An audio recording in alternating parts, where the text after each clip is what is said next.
تلنگانہ کی کانگریس حکومت عوامی نظم و نسق پر توجہ دے رہی ہے۔ وزیر اعلیٰ ریونت ریڈی عوام کے مسائل کے حل کو اولین ترجیح دے رہے ہیں۔ وزیر اعلیٰ کا عہدہ سنبھالنے کے بعد انہوں نے پہلی بار کلکٹرز اور ایس پیز کے ساتھ کانفرنس منعقد کی، جس کا مقصد انتظامیہ کو 100 دنوں میں 6 وعدوں پر عمل درآمد کے لیے تیار کرنا تھا۔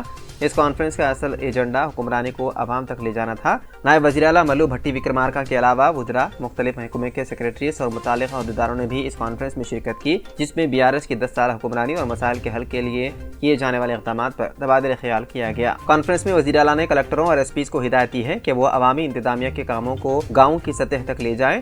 حکومت 28 دسمبر سے اگلے ماہ کی 6 تاریخ تک عوامی حکمرانی گرام سبھائیں منعقد کرے گی۔ اس دوران 6 ضمانتوں کے لیے درخواستیں قبول کی جائیں گی اور اہل افراد کو مشورہ دیا جاتا ہے کہ وہ گرام سبھا میں عہدیداروں کو درخواستیں جمع کریں۔ بعدازاں افسران درخواستیں جمع کرنے کے بعد لوگوں کو رسید دیں گے۔ واضح کیا گیا ہے کہ ہر اس شخص سے درخواستیں لی جائیں گی جو ان ضمانتوں کے لیے اہل ہیں۔ واضح ہے کہ کانگریس پارٹی نے جن 6 ضمانتوں کا اعلان کیا ہے ان میں ہر خاتون کو ماہانہ 2500 روپے، مکان کی تعمیر کے لیے 5 لاکھ روپے کی امداد، 500 روپے میں گیس سلنڈر کی فراہمی اور دیگر شامل ہیں۔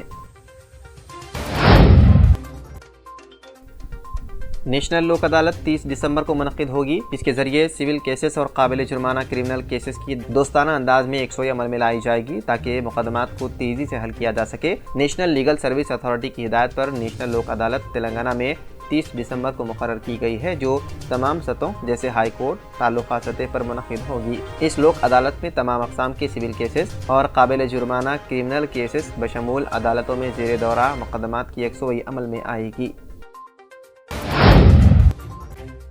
کانگریس ہائی کمان نے ایک اہم فیصلہ کرتے ہوئے تلنگانہ کانگریس انچارج منک راؤ ٹھاکرے کو تبدیل کرنے کا فیصلہ کیا۔ پارٹی ہائی کمان کی جانب سے جاری کردہ اطلاع میں سینئر کانگریس قائد دیپ داس منشی کو تلنگانہ کانگریس کا اضافی چارج دیا گیا۔ وہ تلنگانہ میں امور کی نئی انچارج ہوں گی۔ ایک خاتون رکن اسمبلی لفٹ میں پھنس گئی۔ یہ واقعہ آج حیدرآباد کے سکندرآباد میں پیش آیا۔ کنٹونمنٹ رکن اسمبلی لاسیا نندیتا ایک تقریب میں شرکت کے لیے روانہ ہوئی۔ وہ اور ان کے ساتھ موجود افراد لفٹ میں سوار ہوئے تھے کہ اچانک اوور لوڈ کی وجہ سے لفٹ رک گئی اور نیچے کھسک گئی، جس کی وجہ سے وہ تمام لفٹ میں پھنس گئے۔ فوری طور پر حرکت میں آتے ہوئے لفٹ کے باہر موجود افراد نے آہنی سلاخوں کی مدد سے لفٹ کے ڈور کو کھولا اور انہیں باہر نکالنے میں کامیابی حاصل کی، جس پر تمام نے راحت کی لی سانس۔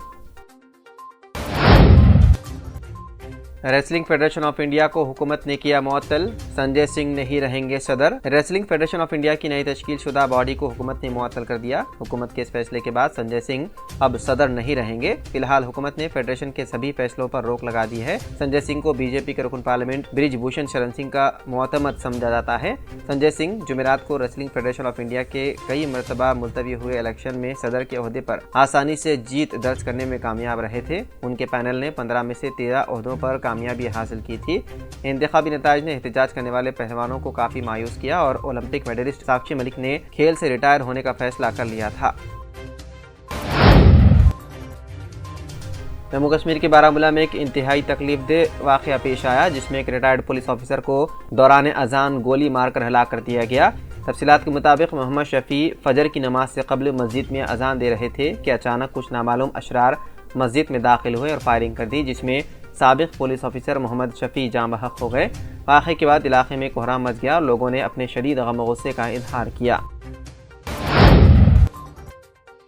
بہار کے سیوان ضلع میں کل ہند مجلس اتحاد المسلمین کے سابق کنوینر عارف جمال کو گولی مار کر ہلاک کر دیا گیا۔ حملہ موٹر سائیکل پر سوار ہوئے اور عارف پر اندھادھند فائرنگ کی۔ حملہ آور واردات کے بعد فرار ہو گئے۔ پولیس نے اس واقعے میں کیس درج کرتے ہوئے مصروف تحقیقات ہے۔